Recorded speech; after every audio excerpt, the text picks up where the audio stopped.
Hello guys, स्वागत है आप सबका। तो आज जो है हल्की सी तेज़ी के साथ बंद रहा F&O से जो है ये बाहर होने वाला है। कब तक उसका असर कैसा रह सकता है वो हम देखेंगे। सब्सक्राइब जरूर करें, इसके ऊपर हम डेली टेक्निकल चार्ट और F&O के अंदर एनालिसिस करते हैं।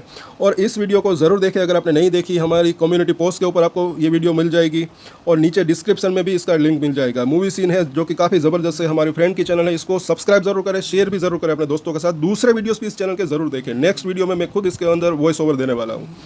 जिन्होंने भी देखा है अच्छा खासा इसको पसंद कर रहे हैं और डिटेल इस वीडियो की देख सकते हैं कि कौन सा है ये सीन। और यहाँ पर हम देखेंगे कि आगे प्राइस जा कहाँ जा सकता है।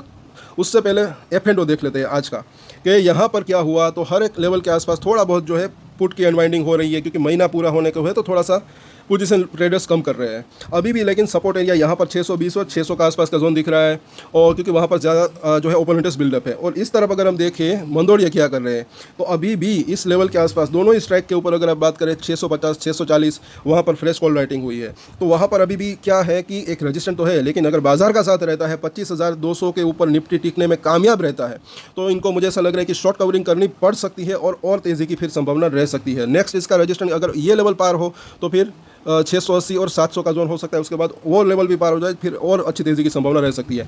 अब न्यूज़ यहाँ पर देख लेते हैं कि 8 स्टॉक्स को, सिर्फ अदानी टोटल गैस नहीं और भी 7 स्टॉक्स है, ऐसा चलता रहता है। तो F&O से बाहर करेगा NSE। रीज़न क्या है वो भी देखेंगे। अदानी टोटल गैस और जिंदाल स्टेनलेस भी शामिल, क्या मौजूदा कॉन्ट्रैक्ट पर होगा असर, ये भी देख लेते हैं कि अभी किसी ने पोजीशन बना रखी है तो उसका क्या होगा। तो NSE पर 8 शेयर्स यानी कि जो है वो F&O सेगमेंट से बाहर होने वाला है। और इस बात की जानकारी कल दी थी NSE ने 23 जून को। और ये बदलाव कब तक होगा, तो ये बदलाव 29 अगस्त 2025 से लागू होगा, यानी कि अगस्त महीने तक। उसके बाद अगस्त महीने तक, और जबकि इनके जो मौजूदा कॉन्ट्रैक्ट की एक्सपायरी जो है तब होने वाली है, वो पूरा महीना चलेगा, अगस्त महीना इनके लिए जो है सितंबर। फिर उसके बाद अगस्त के बाद क्या आता है, सितंबर महीना 2025। सितंबर 2025 से जो है नए F&O कॉन्ट्रैक्ट जारी नहीं किए जाएंगे, सिर्फ इतनी सी बात है। हालांकि जो कॉन्ट्रैक्ट इस तारीख से पहले बने हैं वे अपनी एक्सपायरी तक वैध रहेंगे, तो वो तो है, मतलब कि रहेंगे। उसके अंदर अगर बात करें सितंबर के बाद अगर बात करें तो सितंबर की वो जो है नए कॉन्ट्रैक्ट्स मतलब कि वो जारी ही नहीं होंगे। और क्यों F&O से बाहर हो गए स्टॉक, वो भी यहाँ पर देख लेते हैं। तो उसका कुछ रूल्स होते हैं, जैसे कि अगर बात करें NSE का ये निर्णय डेरिवेटिव कॉन्ट्रैक्ट्स की नियमित समीक्षा का हिस्सा है। इसका मकसद रेगुलेटरी स्टैंडर्ड्स और मार्केट वाइड पोजीशन लिमिट के अनुपालन को सुनिश्चित करना होता है। अभी हम ये भी समझेंगे कि एक्सचेंज ने यह फैसला बाजार में लिक्विडिटी, वॉल्यूम और नियमों के पालन को देखते हुए लिया है।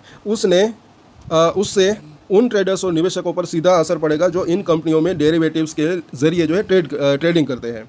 तो मुझे ऐसा लग रहा है कि देखिए कुछ वॉल्यूम्स की अगर बात करें अच्छा खासा रहे, वो सब एक लिमिट होती है F&O के अंदर आने की। या फिर वॉलेटिलिटी की अगर बात करें कि ऊपर नीचे होता है, तो वो सब एक रूल्स होते हैं। उनके ज़रिए जो मतलब कि उससे बाहर जो शेयर होते हैं, मतलब कि ज़्यादा वॉल्यूम नहीं होता या फिर ज़्यादा अगर बात करें कि वॉलेटिलिटी नहीं होती, ठंडा पड़ा रहता है स्टॉक कभी कभी, एग्जाम्पल की यहाँ पर बात हो रही है, कोई भी शेयर का नाम नहीं, तब जो है इस तरीके से जो है कुछ शेयर को बाहर किया जा सकता है। लेकिन ये भी नहीं है कि हमेशा के लिए है, मतलब कि हमेशा के लिए हो सकता है, वापस भी लिया जा सकता है। ये तो बारी बारी मतलब कि नए फैसले आते रहते हैं, ये भी ना भूलें।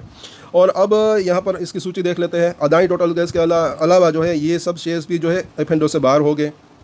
और आगे ज़रा देखें यहाँ पर बाकी के 4 स्टॉक्स ये है। और अब एक और चीज़ कि अब एक्सपायरी जो है वो मंगलवार को, तो NSE ने एक और बड़ा बदलाव किया है कि अब सभी इंडेक्स और स्टॉक डेरिवेटिव कॉन्ट्रैक्ट की एक्सपायरी जो है तारीख उसकी गुरुवार की जगह मंगलवार को होगी। और ये भी नियम कब तक, 28 अगस्त 2025 से लागू होगा। और इसका मतलब क्या है कि मासिक, तिमाही और छमाही निफ्टी कॉन्ट्रैक्ट्स जो पहले महीने के आखिरी गुरुवार को ख़त्म होते थे, अब महीने के आखिरी मंगलवार को एक्सपायर हो गए। और वीकली डेरिवेटिव्स जो हर गुरुवार को समाप्त होते थे, अब वो मंगलवार को ख़त्म हो गए। और ये बदलाव 29 अगस्त 2025 से सभी नए और मौजूदा कॉन्ट्रैक्ट्स में दिखेगा। इस बात को भी नोट करके रख सकते हैं जो लोग F&O के अंदर करते हैं काम।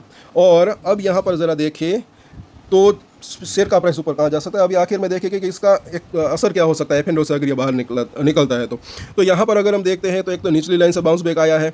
अब 5 डेज़ की जो है मूविंग एवरेज, अभी 9 डेज़ का भी देखेंगे, उसके ऊपर निकलने की कोशिश हुई लेकिन निकल नहीं पाया। अगर इसके ऊपर टिकता है तो और तेज़ी आ सकती है, फिर यहाँ पर टकरा सकता है जो कि इसकी मिडिल लाइन है, उसको पार करे तो फिर ये ऊपरी लाइन तक जा सकता है। अदरवाइज अगर नीचे भी आता है या फिर इसी लेवल के आसपास रहता है तो कहाँ जा सकता है वो हम देखेंगे। यहाँ पर अगर थोड़ा सा अगर बात करें इसी लेवल के आसपास ट्रेडिंग करे तो बात अलग है। बाकी अगर नीचे आता है तो भी सपोर्ट एरिया जो है वो इसका पास ही हो सकता है। जैसे कि यहाँ पर अगर देखें 41 के आसपास इसका RSI है। पिछली बार भी यहाँ से जब यहाँ पर जो है ये 5% की जो है ऑलमोस्ट तेज़ी इसने दे दी लो से हाई की। आज की अगर बात करें यहाँ पर 608 रुपये 609 रुपये के आसपास का लो बनाया था। आज अगर बात करें तो कहाँ तक का हाई बनाया इसने, 644 रुपये के आसपास का। तो 5% प्लस की ऑलमोस्ट इसके अंदर जो है ये इसको कहते हैं ट्रेडिंग।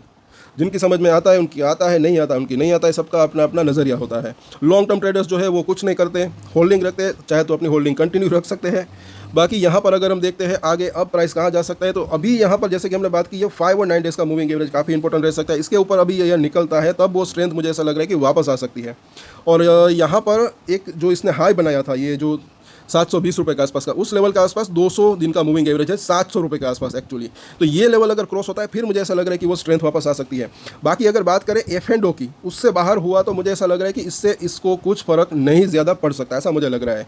क्योंकि फंडामेंटल की अगर बात करें तो मुझे अच्छा ऐसा लग रहा है कि अभी इसके काफ़ी स्ट्रॉन्ग हो सकते हैं, आगे उनका बिजनेस बढ़ सकता है। जैसे कि वो AGM की न्यूज़ अगर आपने नहीं देखी दोपहर वाली हमारी वीडियो तो ज़रूर देखें। गौतम अदानी जी ने खुद कहा है कि पिछला साल इनके लिए अच्छा रहा, आगे और जो है मुझे ऐसा लग रहा है कि आगे इनकी ग्रोथ अच्छी रह सकती है। इनके कस्टमर बढ़ सकते हैं और ख़ास करके वो EV चार्जिंग स्टेशन जो है वो बढ़ सकते हैं। तो इससे इसका रेवेन्यू बढ़ सकता है, प्रॉफिट बढ़ सकता है, उसके बाद शेयर के अंदर भी तेज़ी की संभावना रह सकती है। और पहले अगर बात करें जब ये ऊपर था, ये भी समझने लायक बात है, तब इसका PE रेशियो काफ़ी हाई था। अब थोड़ा सा ठीक ठाक भी अभी लग रहा है। हालांकि दूसरे PS के मुकाबले जो गैस कंपनियां हैं उसके मुकाबले इसका PE रेशियो हाई दिख रहा है। लेकिन ये अब EV चार्जिंग स्टेशन के अंदर भी है, इनका ये और बिजनेस भी है, तो उसका हो सकता है कि PE रेशियो थोड़ा सा ऊपर हो गैस कंपनी के मुकाबले अगर बात करें, मुझे ऐसा लग रहा है। तो आगे जैसे जैसे इसका बिजनेस अगर बढ़ता है तो उसके बाद और शेयर के अंदर तेज़ी की संभावना रह सकती है, ऐसा मुझे लग रहा है। फिलहाल हम शॉर्ट टर्म की बात करें, सपोर्ट और रेजिस्टेंस तो जो दिख रहा है पहला 620, उसके बाद जो है 600 का जोन और उसके नीचे जो है 570 से लेकर 575 के आसपास का जोन। अगर यहाँ पर आता है तो एक बाउंस बैक की संभावना रह सकती है। ऊपर की अगर बात करें तो पहला रेजिस्टेंस जैसे कि कल भी हमने बात की थी कि 650 के आसपास का हो सकता है, बिल्कुल आज वहीं पर उसी लेवल के आसपास 645 के आसपास उसने रेजिस्टेंस फेस किया। ये लेवल पार होता है तो फिर 680 और उसके बाद जो है 700 तक जाने की संभावना रह सकती है। अगर 700 क्रॉस किया फिर इसके अंदर एक और अच्छी तेज़ी की संभावना रह सकती है। सो इन सभी सपोर्ट और रेजिस्टेंस के ऊपर नज़र रख सकते हैं और वो कम्युनिटी पोस्ट की वीडियो ज़रूर देखें, डिस्क्रिप्शन के अंदर भी उसका लिंक है, उस चैनल को भी ज़रूर सब्सक्राइब करें। और एक स्टैंडर्ड डिस्क्लेमर जो कि मैं हमेशा देता हूँ, आप कोई भी ट्रेड ले उससे पहले अपनी रिसर्च करें, अपने फाइनेंशियल एडवाइजर की सलाह ले, उसके बाद ही कोई डिसीजन ले, और डिसीजन ले तो उसकी जिम्मेदारी मैच्योरिटी के साथ खुद ही ले। ये वीडियो मैंने एजुकेशन पर्पस के लिए बनाए, मेरी तरफ से कोई भी बाय या सेल की रिकमेंडेशन नहीं है। Thank you.